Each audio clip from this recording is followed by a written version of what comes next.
এইবাৰ চকুত পৰিছে উপহাৰ কুপনৰ খেল। অসমত এতিয়া যেন অভিযোগৰ যুঁজ চলিছে।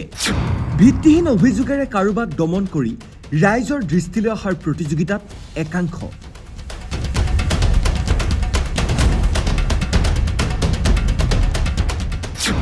PILৰ জৰিয়তে সমস্যা সমাধানৰ চেষ্টা নে জনতাৰ দৃষ্টি আকৰ্ষণ কৰোৱাৰ।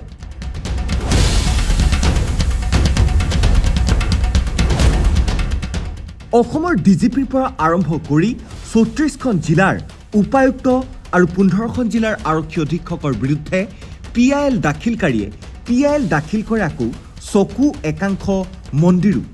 PIL অৰ্থাৎ পাব্লিক ইণ্টাৰেষ্ট লিটিগেশ্যনৰ মতে যিকোনো সংশ্লিষ্ট ব্যক্তি ৰাজহুৱা বিষয় এটা আদালতৰ মজিয়ালৈ আনি PIL দাখিল কৰিব পাৰে। আদালতে কেতিয়াবা গ্ৰহণ কৰে, কেতিয়াবা নাকচ। তাৰে সুৰুঙালৈ একাংশই হকে বিহকে ৰাজহুৱা প্ৰতিষ্ঠান বা ধৰ্মীয় অনুষ্ঠানৰ বিৰুদ্ধে মিছা প্ৰচাৰ চলোৱাৰ বিৰূপ প্ৰভাৱ পৰে সমগ্ৰ অঞ্চলটোত। যোৱা 29 মে তাৰিখে উচ্চ ন্যায়ালয়ে জাৰি কৰা এক নিৰ্দেশনা অনুসৰি যোৰহাটৰ ৰূপম বৰবৰা নামৰ লোকজনে উচ্চ ন্যায়ালয়ত দাখিল কৰিছিল PIL, য'ত উল্লেখ আছে 11টা মন্দিৰ, কেইখনমান প্ৰতিষ্ঠান, কেইখনমান বিহু সন্মিলন আৰু কেইটামান NGOৰ নাম। অভিযোগ আইনৰ অনুমতি অবিহনে ব্যক্তিগতভাৱে লটাৰী ব্যৱসায় চলোৱাৰ। আৰু এইসকলৰ বিৰুদ্ধে ৰাজ্যই কোনো ব্যৱস্থা গ্ৰহণ কৰা নাই।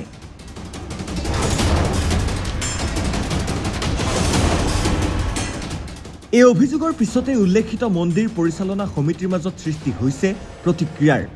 মন্দিৰ পৰিচালনা সমিতিৰ মতে PILত কৰা অভিযোগৰ ধৰণে কোনো এটা মন্দিৰে অনুষ্ঠিত কৰা নাই কোনো লটাৰী খেলে।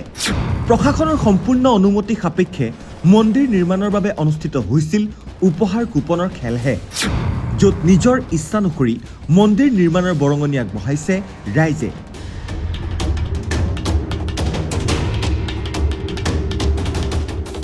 দাখিলকাৰীৰ অভিযোগ নস্যাৎ কৰি মন্দিৰ পৰিচালনা সমিতিয়ে প্ৰতিক্ৰিয়া প্ৰকাশ কৰে যে সেয়া মন্দিৰ কোনো কাৰণতেই ব্যক্তিগত হ'ব নোৱাৰে আৰু পৰিচালনা সমিতিয়েও কোনো বলপূৰ্বক বৰঙণি দাবী কৰা নাছিল। উত্থাপন হৈছে প্ৰশ্নৰ যে মন্দিৰ নিৰ্মাণত বাধা প্ৰদান কৰাৰ বা অপ্ৰীতিকৰ পৰিৱেশ সৃষ্টি কৰাৰ চেষ্টা নেকি একাংশৰ। মন্দিৰ নিৰ্মাণৰ সাহায্য সংগ্ৰহ কৰাৰ বিৰোধিতাৰে কোনে আৰম্ভ কৰিছে ষড়যন্ত্ৰৰ।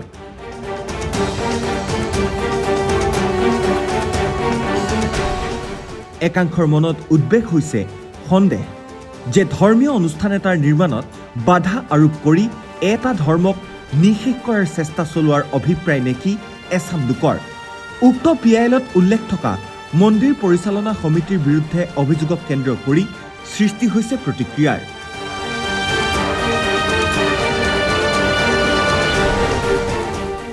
News desk report, times media 24।